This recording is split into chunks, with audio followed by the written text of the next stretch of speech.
Então, boa noite a todos, que a paz do Mestre nos envolva e que a gente agradece mais uma vez a oportunidade de poder estar aqui. Nosso tema, em busca da felicidade, é onde nós pretendemos mostrar como a humanidade, no correr dos tempos, se posicionou perante esse que é talvez o maior desafio filosófico do ser humano encarnado, e do espírito também, ser feliz. Vamos começar com uma frase muito interessante, um texto muito interessante de Chico Xavier, que ele nos dizia o seguinte: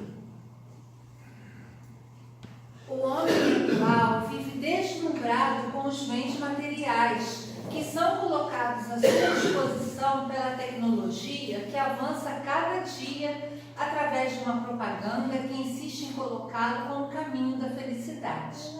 Porém, quando os adquirimos, não compramos a solução para os verdadeiros problemas da alma, que são as frustrações, as angústias, a solidão e tantos outros. Nós reclamamos, a televisão é uma profusão de produtos para se comprar, bens para ser adquirido, mas na verdade a televisão ela só reproduz aquilo que nós queremos, e nós vivemos iludidos pelo brilho daquilo que os nossos sentidos alcançam. O que a gente pode tocar, o que a gente pode ver, o que a gente pode cheirar, o que a gente pode provar, o que a gente ouve. E nessa ilusão do que é sensorial, nós deixamos de atentar para as coisas mais importantes, porque quantos mais desses bens nós adquirirmos, pode trazer algum tipo de prazer, mas como diz Chico, nunca vai nos livrar das nossas frustrações, das nossas angústias, da nossa solidão. Não é o bem material que vai nos trazer essa satisfação que nos livra disso. E se nós olharmos lá a questão 920 do Livro dos Espíritos, explica mais ou menos isso, os Espíritos respondendo a Kardec. Pode o homem gozar de completa felicidade na terra? Não. Por isso que a vida lhe foi dada como prova ou expiação. Dele, porém, depende a suavização de seus males e o ser tão feliz quanto possível na terra.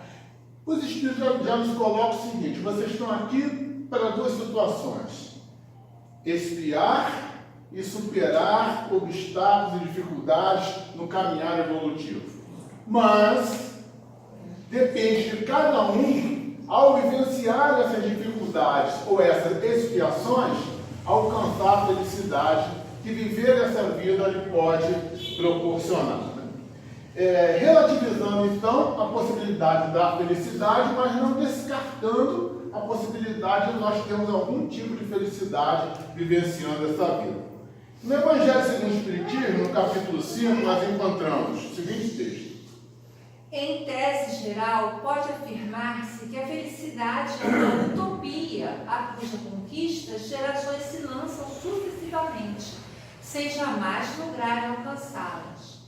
Se o homem ajuizado é uma raridade neste mundo, o homem absolutamente feliz jamais foi encontrado. Porque a visão da felicidade do ser humano é aquela que eu não tenho problema nenhum. Tudo que eu quero eu tenho, tudo que eu gosto será me satisfeito, não vou ter nenhum problema. Isso é utópico, Porque as pessoas desencarnam. Eu posso ter tudo, mas as pessoas desencarnam.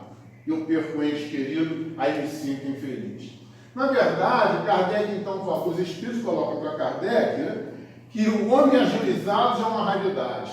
E o homem feliz, então, jamais foi encontrado. O feliz no sentido da felicidade completa, que a gente só vai alcançar na condição de espírito puro. Mas voltando a falar aquilo que foi respondido no Livro dos Espíritos, nós podemos alcançar algum tipo de felicidade que esta encarnação, que as dificuldades que nós vivenciamos nela podem nos trazer. Existe um poema do Espírito Viana de Carvalho que ele define bem essa busca da felicidade quando ele fala o seguinte: essa felicidade que supomos, a árvore milagrosa que sonhamos, pesada de pomos dourados, existe sim. Ela está sempre onde nós a pomos, mas nós não a alcançamos, porque nunca fomos onde nós estamos. Então é bem claro, ele diz que a felicidade existe, e a felicidade está ao nosso alcance. mas nós botamos aonde nós não estamos. Ou seja, a felicidade nunca está em nós. A felicidade está no cargo, a felicidade está na pessoa, a felicidade está na conta bancária, a felicidade está no bem material. E por isso a gente fica sempre nessa luta, que quando conquista aquilo, aí a felicidade já se transporta para outra coisa. Aquele carro com 6 meses já não presta, aquele carro tem o melhor que eu quero, e vivemos sempre correndo atrás de procurar fora de nós a capacidade de vivenciarmos a felicidade que é possível num plano de provas e expiações. Bom, no caminhar evolutivo da humanidade, vendo lá desde o Australopithecus até o Sapiens, a espécie humana, nós sempre tivemos o seguinte: necessidade imperiosa de vencer a dor e as vicissitudes, libertando-se da angústia e superando o medo da morte. Sempre lutando com a dor, sempre lutando com as dificuldades da vida e sempre lutando com o medo da morte, nós nos esquecemos de vivenciarmos a felicidade que podemos adquirir no momento que nós estamos vivenciando. E dessa forma, as preocupações, ou seja, as ocupações antecipadas, as ocupações antes das coisas acontecerem, nos faz deixarmos de atentar para aquilo que pode, de alguma maneira, trazer uma satisfação mais profunda, aquela paz de consciência, que é a felicidade que nós podemos aqui alcançar. Joana de Ângeles nos fala que o homem perlustrou roteiros diversos, ora em ansiedade, ora em lassidão, padronizando por meio de regras fixas uma conceituação filosófica de tal modo eficaz que o libertasse do medo, fazendo-o tranquilo. O que Joana fala? Que nós escolhemos diversos caminhos, mas que normalmente ou estão na total ansiedade de querer que as coisas aconteçam como a gente quer, ou na lassidão, já que não aconteceu, deixa para lá, o desânimo. Então, ou nós estamos naquela ansiedade, queremos atropelar tudo, ou abandonamos os nossos planos nas primeiras dificuldades. E ficamos vivenciando conceituações filosóficas do que seria ser feliz, de como ser feliz, sem perceber que toda essa conceituação filosófica tem a ótica maior da materialidade, sobre os paradigmas materialistas, que vão ver sempre a felicidade em bens, em pessoas ou em posições sociais. E nunca vamos ficar tranquilos, porque, como diz o Viana de Carvalho, nós estamos botando a felicidade lá e não procurando ela aqui dentro de nós. Bom, agora vamos dar uma olhada como a humanidade, durante esse caminhar dela, conceituou felicidade nas diversas linhas filosóficas. Nós vamos começar então pelas escolas antigas, basicamente no berço da cultura ocidental, que é Atenas. Se nós fizermos uma síntese do pensamento grego, nós podemos falar o seguinte: a felicidade se nutre do belo, por meio do gozo que decorre da cultura do espírito. E ele já fala aquilo que a doutrina espírita fala: belo é aquilo que é da cultura do espírito. A doutrina espírita fala que nós temos que procurar sempre o bom e o belo, né? A doutrina espírita nos traz essa vivência. E é isso que eles falam. O bom, o belo, ele decorre do espírito que se aperfeiçoa. A cultura do espírito seria esse processo de crescimento espiritual que nós vamos fazendo no transcorrer das encarnações que vamos ter. Então vamos começar por alguns dos sábios gregos. Vamos começar com Epícoro, que viveu lá de 341 a 270 a.C. A filosofia de Epícoro procura demonstrar o seguinte: a sabedoria é verdadeiramente a chave da felicidade. E nós vamos ver no livro O Evangelho segundo o Espiritismo que uma das grandes provas de um ser sábio é aquele que tem devotamento e abnegação. Ou seja, quando você se devota a um projeto e quando você desenvolve a abnegação, que é nada mais, nada menos que deixar de pensar apenas em si e pensar no coletivo, Jesus nos fala isso quando fala aquele que quiser seguir meus passos, negue-se a si mesmo. Esse negue-se a si mesmo, exatamente, saia do centro. Deixa de imaginar que as coisas têm que acontecer como você quer. Trabalhe para que as coisas aconteçam de modo que seja útil para todos. Que na hora que algo é útil para todos, é útil para você também. É bom para você também. Então, essa visão que Epícoro trazia já antes até mesmo do próprio Cristo. Então, mediante essa sabedoria, dizia Epícoro, o homem desenvolve as inatas aptidões da beleza, fruindo a satisfação de atender às mais fortes exigências do ser. Ou seja, a sabedoria que cada um deve desenvolver, vai desenvolver o quê? As aptidões inatas, quais sejam as aptidões que estão dentro da gente. Aonde estão as leis de Deus? Na nossa consciência. Ou seja, todas as virtudes divinas estão dentro de nós. Então, o que é que Epícoro falava? Que é necessário que a gente desenvolva essas virtudes que estão em nós, de modo que nós possamos atender às mais fortes exigências do ser espiritual, do ser imortal, na sua caminhada através dos elos em busca da evolução. Epícoro também defendia a elevação de propósitos, demonstrando que as sensações devem se ter lugar às emoções de ordem superior, assim como pelo exercício da virtude, há uma superior transferência dos desejos carnais para as alegrias espirituais. E aí vamos correr aí quase 2000 anos para em 200, 300, quase 1900 anos para o Evangelho segundo o Espiritismo, onde o Espírito Lázaro, numa comunicação denominada Lei do Amor, ele fala, em outras palavras, exatamente isso. Que o ser, inicialmente, é instinto, desenvolve o instinto e chega às sensações que se deturpam para depois chegar aos sentimentos que são as virtudes.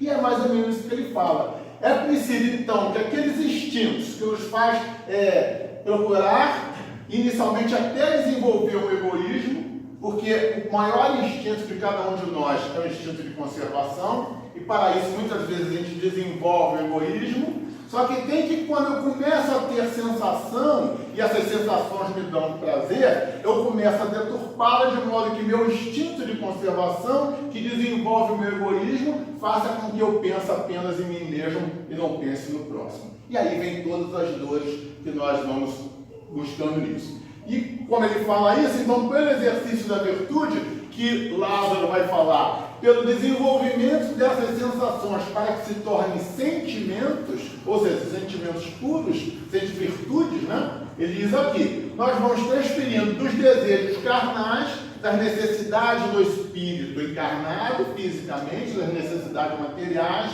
para as alegrias espirituais. Não abrimos mão das necessidades materiais, mas temos que ter como objetivo espíritos encarnados que somos, e dessa maneira essas necessidades têm que ser maiores que as necessidades da carne. Agora, como sempre, nós vimos isso na doutrina espírita, que às vezes na volta e meia aparece alguém deturpando a interpretação da doutrina espírita, às vezes nem por mal, às vezes porque coloca as suas ideias em confronto com as ideias de Kardec, das espíritos, para ser mais preciso, e acaba, pelas suas necessidades, ou quer que seja, tentando mudar um pouco a doutrina para os seus interesses, ou as suas ideias, para não falar em interesse. E dessa maneira também, com o epicurismo, o que aconteceu? Esse ideal epicurista, que é também conhecido como hedonismo, vai sofrendo uma profunda transformação conforme os anos vão passando e aqueles seguidores de Epícoro vão interpretando à sua maneira o processo que Epícoro trazia. E o que vem então a acontecer com isso? Começa então a surgir um conceito deprimente do epicurismo ou do hedonismo, que podemos chamar, é que quando ele passa a expressar todo aquele ideal epicurista de desenvolvimento do espírito em detrimento do corpo, ao contrário, passa a expressar o epicurismo ou o hedonismo, vamos tratar de hedonismo porque nós vamos vê-lo mais à frente no nosso século passado. Ele passa a expressar gozo, posse e prazer sensual. E como eles vão interpretar o que seria esse ideal epicurista? Em duas situações que vivenciamos até hoje. Seria pelo sexo desgovernado e ou pelo estômago saciado. Prazer das necessidades físicas superando a felicidade de desenvolver as necessidades espirituais. E criam então uma máxima que seria o seguinte: possuir para gozar, ter para sobreviver. Ter no sentido de posse, né? E não ter no sentido de uma capacidade de desenvolvimento das virtudes. Bom, vamos agora ver um outro filósofo, depois a gente vai entrar no hedonismo moderno do século passado. Bom, vamos ver um outro filósofo, esse é Diógenes. Diógenes viveu um pouquinho antes, foi logo depois de Sócrates, era conhecido como Diógenes o Cínico, né? Graças à sua forma de encarar a vida. Nós estamos vendo aqui que ele vem com tipo uma lamparina na mão. Dizia que Diógenes andava pelas ruas da Grécia, de Atenas, com uma lamparina na mão, procurando, dizia ele, um homem honesto. Com aquela lamparina ele procurava um homem honesto entre os gregos. Bom, Diógenes estabelecia o seguinte: o homem deve desdenhar todas as leis, exceto as da natureza, vivendo de acordo com a própria consciência e com total desprezo pelas convenções humanas e sociais. Não importa o que a sociedade exigia dele. Ele dizia o seguinte: o ser humano tem que viver conforme a sua consciência. E se nós interpretarmos, associado à doutrina espírita, que na consciência estão as leis de Deus, ele diz que não importa o que a sociedade pense como a gente deve agir, que eu tenho que agir a minha vida baseada nas leis de Deus. Ele pregava, de certa maneira, então, já naquela época, uma fuga das manifestações naturais da vida. E nós vamos ver, então, o cinismo, né, de Diógenes, numa visão meio romantizada no século passado também. Nós estamos trazendo esses pedaços da filosofia para ver que eles não se perderam. E eles vão ser utilizados de maneira diferente do projeto inicial desses filósofos. Né? Ele foi tido como excêntrico, porque, inclusive, ele vivia dentro de um tonel. Talvez o cara que criou Chaves devia ser um cínico como Diógenes, que botou Chaves morando num tonel. E tem uma história muito interessante, isso aqui é um quadro. Esse quadro aqui mostra Diógenes dentro do seu tonel, e aqui nada mais, nada menos que Alexandre o Grande, o rei da Macedônia. O maior homem, dono do mundo ocidental naquela época. Ouvindo falar de Diógenes, Alexandre mandou convidá-lo, que ele queria falar com ele. O Diógenes é uma pessoa de toda personalidade e falou que se ele quiser falar comigo, ele venha falar.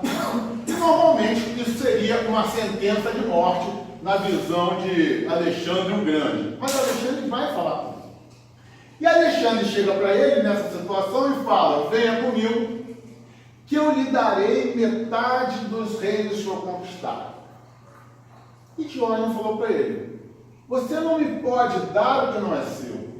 E mais, você não deve me tirar o que não é teu, o que você não me deu. Então, por favor, saia da minha frente, que você está incomodando de receber os raios do sol. Como eu falei, qualquer um outro morria, mas como ele tinha um respeito tão grande por Diógenes, ele foi embora. E aí fica esse sentido do cinismo de Diógenes, no sentido de não se ligar para pessoas, não se ligar para poder, que vivia conforme a sua consciência determinava que ele deveria viver. Bom, ele então fundamenta o amor à natureza foi conhecido como a doutrina cínica, que começa por essa desnecessidade do supérfluo. Né? Ou seja, nós criamos necessidades ou criamos anseios por coisas que não precisamos tanto. E nessa luta por coisas que não precisamos tanto, muitas vezes sofremos muito mais do que ficamos satisfeitos. Até porque quando a conseguimos, ela já perde valor. Segundo ainda a doutrina cínica, teria que haver uma integração do homem na vida, ou seja, na vida de relação, ele com ele mesmo e ele com a vida maior, ele com Deus, ele com o Pai. A outra doutrina cínica também falava em sem temer a perda de coisa alguma, porque tudo aqui é passageiro. A única coisa que não é passageiro é a bagagem da moral que nós carregamos, as nossas, vamos dizer, nossos méritos e também levamos os nossos deméritos. E faz lá, então, na necessidade de um sentido ético do respeito à vida, que é a base daquilo que Jesus vai trazer mais à frente, né? Como lei áurea, fazer ao próximo o que gostaríamos que ele nos fizesse. Mas, como sempre acontece, e aconteceu também com Diógenes, os continuadores transformaram-na em uma reação contra as regras da vida, semeando desdém ou proclamando uma liberdade excessiva a degenerar-se em libertinagem. Ou seja, os seus seguidores entenderam o cinismo de Diógenes no sentido de pouco ligar para as convenções, mas desrespeitando o próximo, trabalhando mais nas suas necessidades e satisfações pessoais, caindo nisso aí que é a libertinagem que nós vemos aí. Até essa visão de cinismo hoje não tem o sentido de Diógenes, tem o sentido exatamente dessa hipocrisia, né? Do desdém, de não valorizar o próximo, de fazer aquilo que quer, independente se você vai doer em alguém. Bom, sobre isso, Joana de Ângeles nos fala o seguinte: toda vez que o direito precede ao dever, esse desequilibra-se pela ausência de bases que lhe sustentam os interesses, pois que somente pode usufruir quem acha retamente exercido o compromisso que a vida lhe impõe. O que Joana nos diz aí? Que eu só posso procurar, ou correr atrás, ou lutar pelos meus direitos, se eu cumprir os meus deveres. Né? E hoje todo mundo briga pelos seus direitos, mas poucos são aqueles que estão preocupados e interessados em cumprir os seus deveres. Até porque, se todos cumprirem os seus deveres, ninguém precisará lutar por direitos. Então a base de Joana é essa: quer direito, cumpra os seus deveres. E para viver isso, então, temos que viver uma vida retamente preocupada com o compromisso que a vida nos impõe. Tanto o compromisso social, como o compromisso relacional, como esse compromisso com o mais alto, com o Pai. Vamos ver uma outra linha filosófica, um pouco depois, Zenão de Sítio, que trouxe aquela linha filosófica que ficou conhecida como estoicismo. A visão de Zenão da felicidade é a seguinte: os fundamentos da vida estão acima da condição da posse ou da ausência dela, mas da realidade do ser, do tornar-se. Doutrina espírita. A felicidade não está em bens materiais, a felicidade não está em título, a felicidade não está em dinheiro, a felicidade está na realidade do ser único, total, individual, nessa necessidade de se tornar cada vez mais virtuoso, se tornar cada vez melhor a cada encarnação. Falava-nos ainda, Zenão, necessidade de se banirem da vida as expressões da afetividade e da emotividade, que, segundo lhe parecia, causavam apego e produziam dor. E aí talvez seja a interpretação errada de Zenão. Ele diz o seguinte: que se evitasse uma relação de afetividade com o próximo, porque isso nos causaria apego, e realmente é um problema, o apego que nós temos pelas pessoas amadas, e que nos trariam dor. Né? De uma certa maneira ainda, Zenão ensinava que o essencial da vida é a própria vitalidade interna, o encontro com o eu. E aí, positivamente, dizia Zenão que eu tenho que encontrar comigo mesmo, ou seja, eu tenho que me conhecer. Eu só consigo evoluir se eu me conhecer. E essa é a grande base da doutrina espírita para todos nós. Precisamos nos conhecer para sabermos as nossas dificuldades e podermos crescer. Lecionava ainda aos seus discípulos o seguinte: o homem é os seus valores íntimos. É o que traz valor ao ser. No entanto, não conseguiu oferecer a segurança básica para a felicidade, por tornar o homem inautêntico, transformando em máquina insensível ao amor, à beleza, ao sofrimento. Ou seja, nós realmente não podemos ser felizes se não desenvolvermos o amor pelo próximo. Porque o nosso egoísmo será tão grande e isso realmente não traz felicidade. Está aí talvez o maior erro do estoicismo, que o ser estoico é aquele que nada dificulta, ele enfrenta tudo. É uma visão interessante, né? Ele não se prende a sentimentos, ele vai em busca dos objetivos. Mas a gente tem que ter cuidado que nessa busca dos objetivos, sem trabalhar sentimentos, eu não posso atropelar quem quer que seja. Bom, agora todos esses filósofos são seguidores do maior de todos os filósofos, que é Sócrates, né? Que nos mostra a importância do autoconhecimento.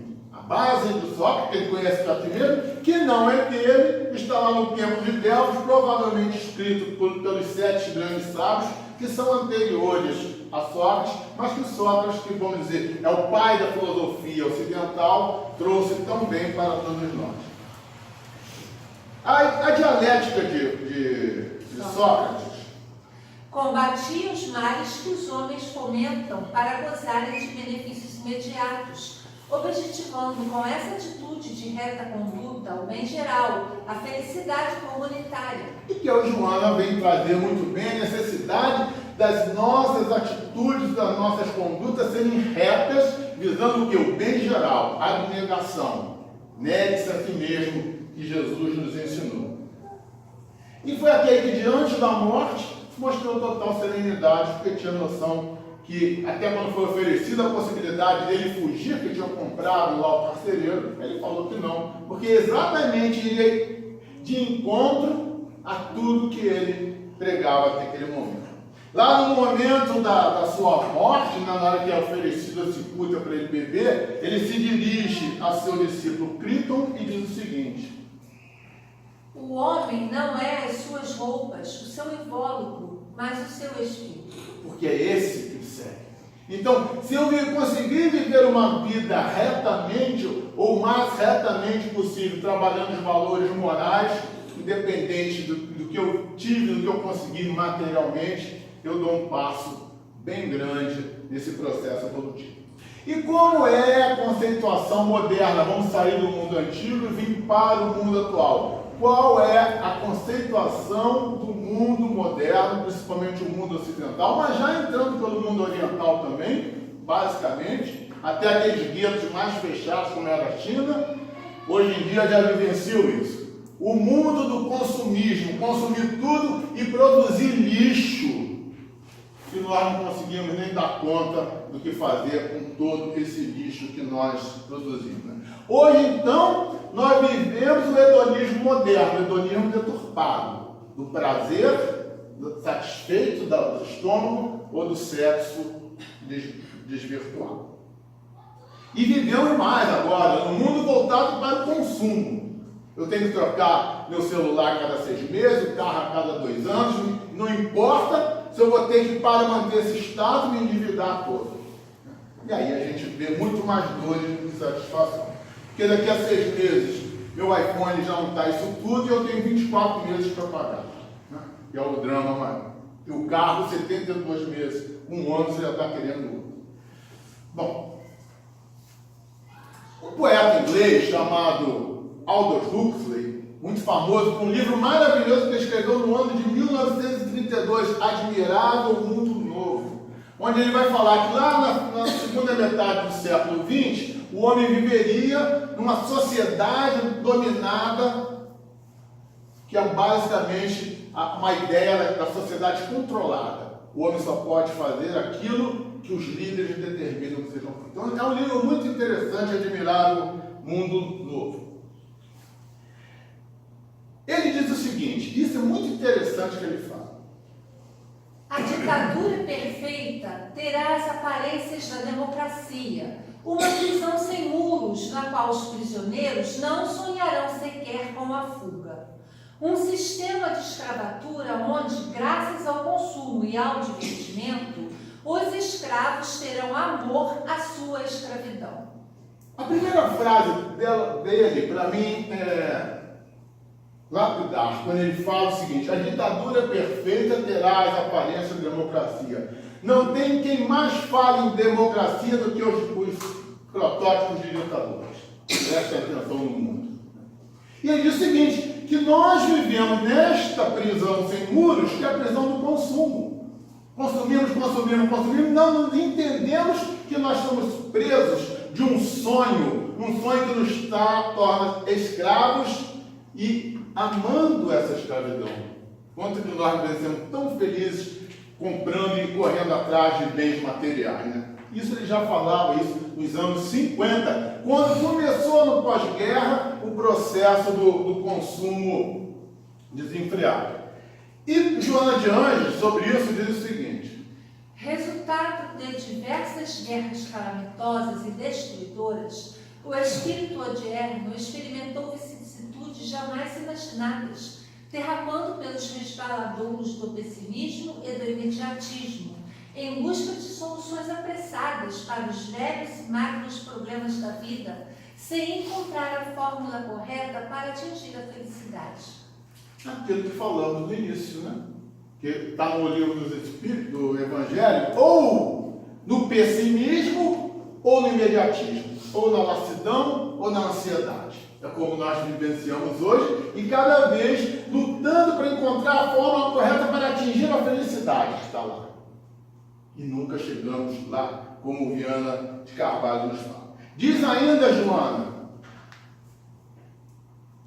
o homem moderno, no entanto, parece ter se perdido a si mesmo. E nesses, vamos dizer aí, metade do século XIX, 1850 para cá, nós vivemos uma profunda luta de classes, onde fica irmãos que poderiam se unir num processo de trabalhar em conjunto, se degradeiam, em lideranças despóticas, né? Em atitudes de exploração de quem tem naquele que não tem, ou seja, um verdadeiro caos, né? Ou seja, o conforto de alguns para o desconforto e desesperos da maioria da sociedade.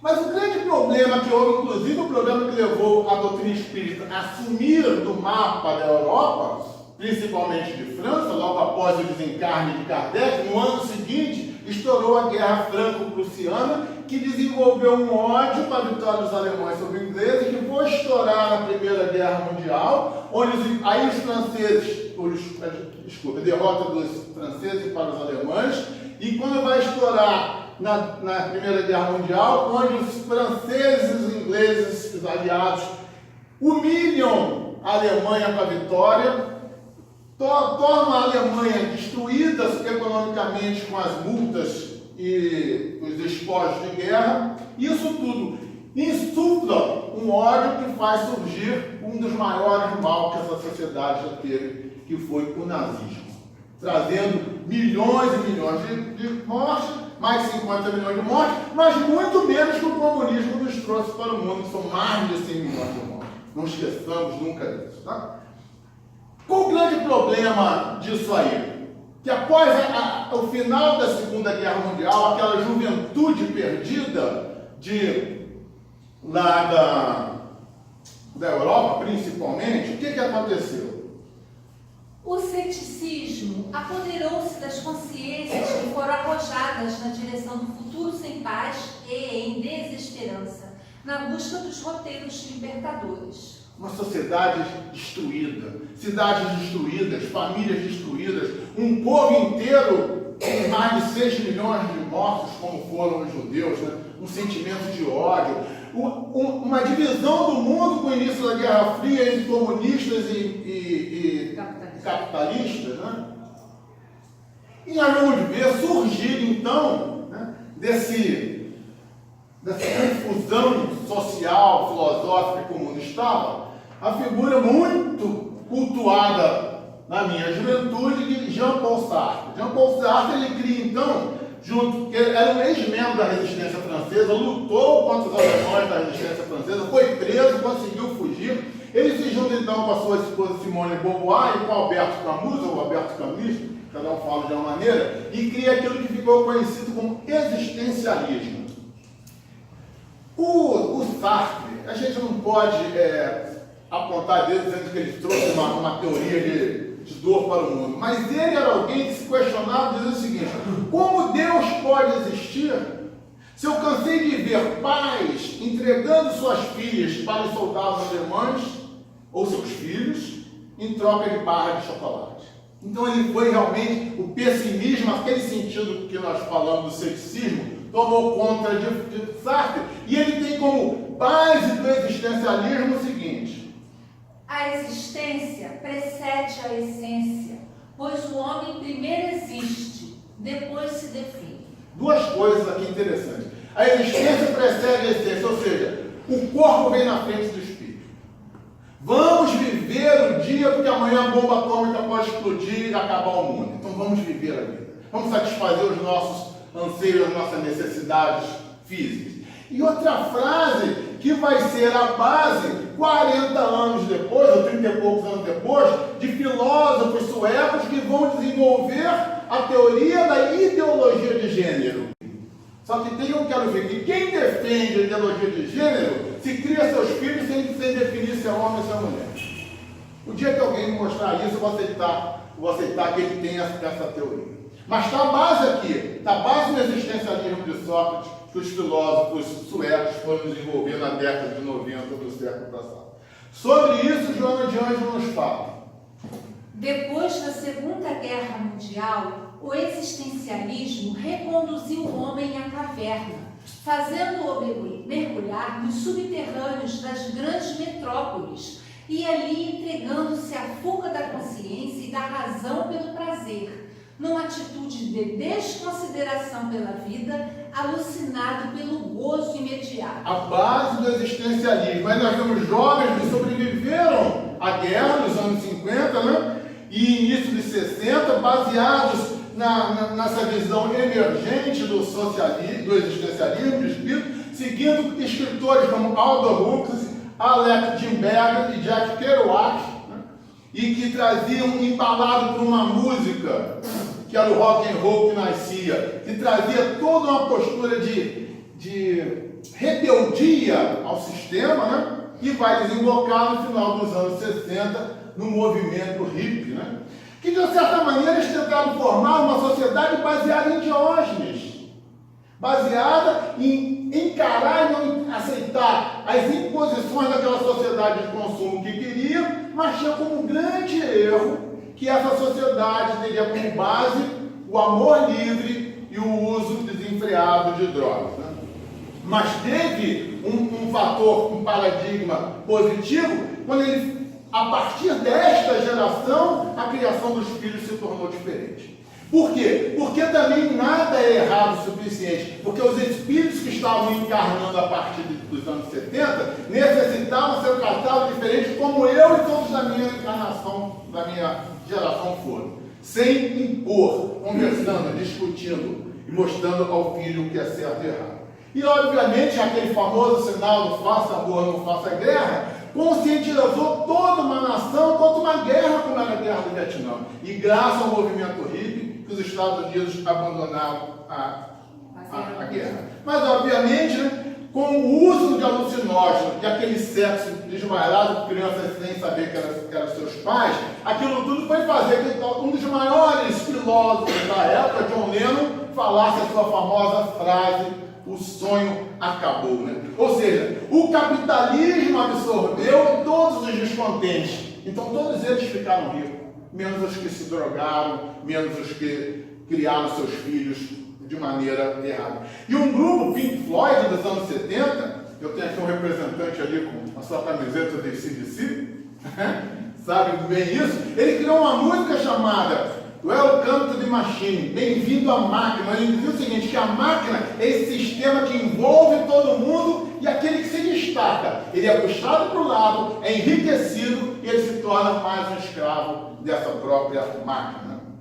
E Joana de Anjos, quanto a isso, diz o seguinte: todo o velho sistema de Diógenes, condimentado pelo supremo desinteresse pela vida, eclodiu nas últimas manifestações filosóficas, transformando os alucinógenos em apetecidos manjares para as fugas à realidade e mergulho no nada, do qual despertam mais apáticos, amargos e inditosos. E a sociedade hoje, os jovens dependentes de cocaína, dependentes de crack, de maconha, e sem um projeto de vida, né?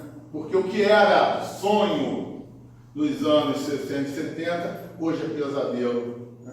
Porque é o grande drama da sociedade. E o que é felicidade para Jesus? Podemos citar inicialmente. A felicidade não é deste mundo. Deixou bem claro, mas nos mostra uma maneira de sermos felizes aqui, vivenciando o amor ao próximo. Dizia ainda Jesus, ensinava-nos. Viver no mundo sem pertencer a ele. Ou seja, eu estou aqui, eu tenho que vivenciar as minhas necessidades materiais, mas eu tenho que entender que eu sou um espírito da minha caminhada imortal. E estipulava então, explicava ainda dizendo o seguinte: não é feliz o homem em possuir ou deixar de possuir, mas pela forma como possui ou como encara a falta da posse. Isso não é uma frase de Jesus, mas é a síntese da mensagem de Jesus, né? Não é eu ter ou eu não ter, é como eu vivencio tendo ou como eu vivencio não tendo, né? E a sua maior frase, a grande base que Jesus vem nos trazer: amar ao próximo como a si mesmo. Dessa maneira, Joana de Anjos vai falar sobre o Cristo dizendo o seguinte: o Cristo condiciona a existência humana ao supremo esforço do labor do bem em todas as direções, dirigindo a tudo e todos, e elucida que cada um possui o que doa. E aí é a grande mensagem que a doutrina espírita traz do Cristo. Quanto mais nós dermos, mais nós teremos.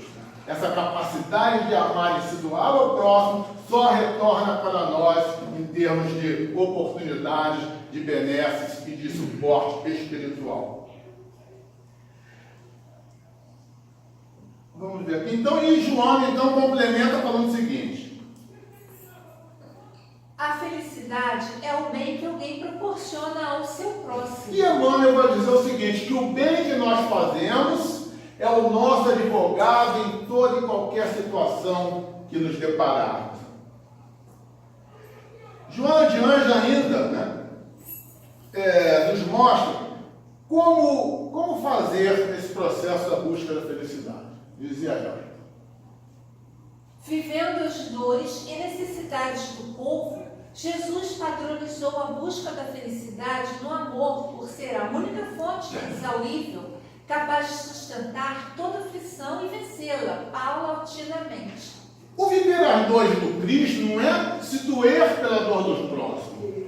O viver a dor do Cristo é desenvolver a empatia, de se colocar no lugar daquele que sofre e trabalhar para minorar esse sofrimento, né? E dessa maneira, né, nós somos capazes de sustentar toda a nossa aflição e vencê-la. Quando eu olho a dor do próximo, a minha dor é menor.